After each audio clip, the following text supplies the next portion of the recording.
Well, you know, yeah. First of all, I'll say about the last years that I was in UIT&E, that's the best position I had in all of my years. And if you ever get the chance to work for Carlos and Diana, you should take it.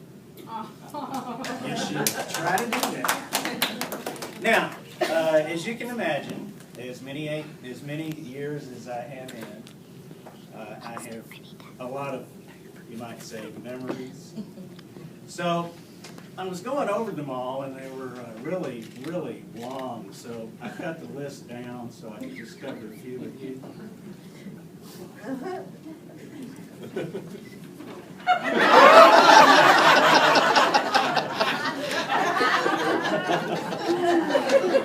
Actually, I want to read a poem.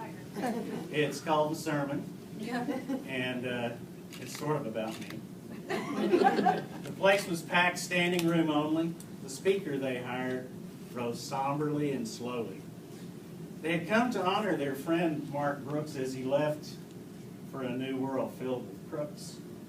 The preacher was a speaker. The speaker was a preacher, somewhat long in the tooth, who often delivered the wrong speech to the right group.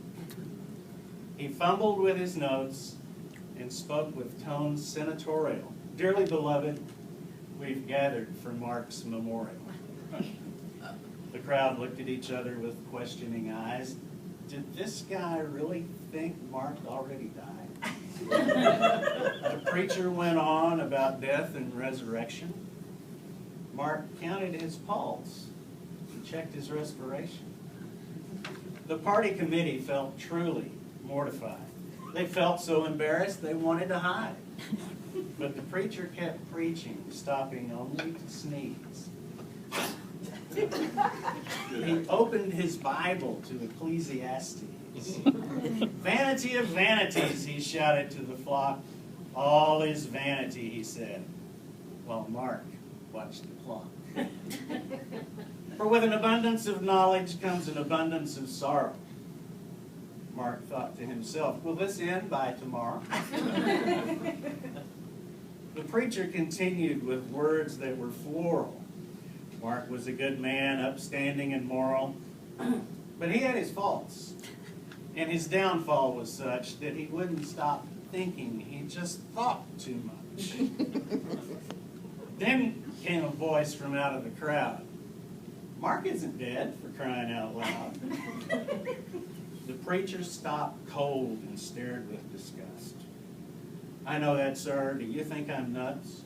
I know he's alive, but you really should know. 28 years here sure takes its toll. So the party went on to no one's surprise. Mark can start living now because he's retired.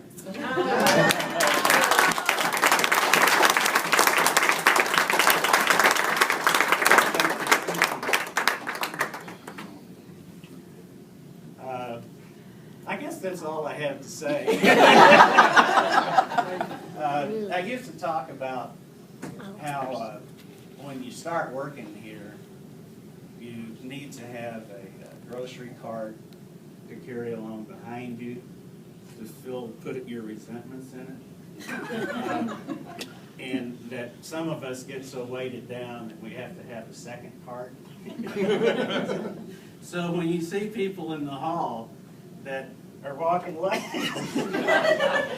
which is kind of the standard state shuffle, you know they've got a couple of carts behind.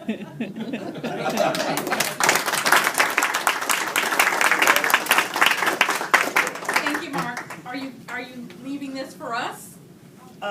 Sure, why not? All right, well, thanks again, everyone, for joining us. Please, you're welcome to refreshments now. If you guys would come first and start this way, then the rest of you, please enjoy.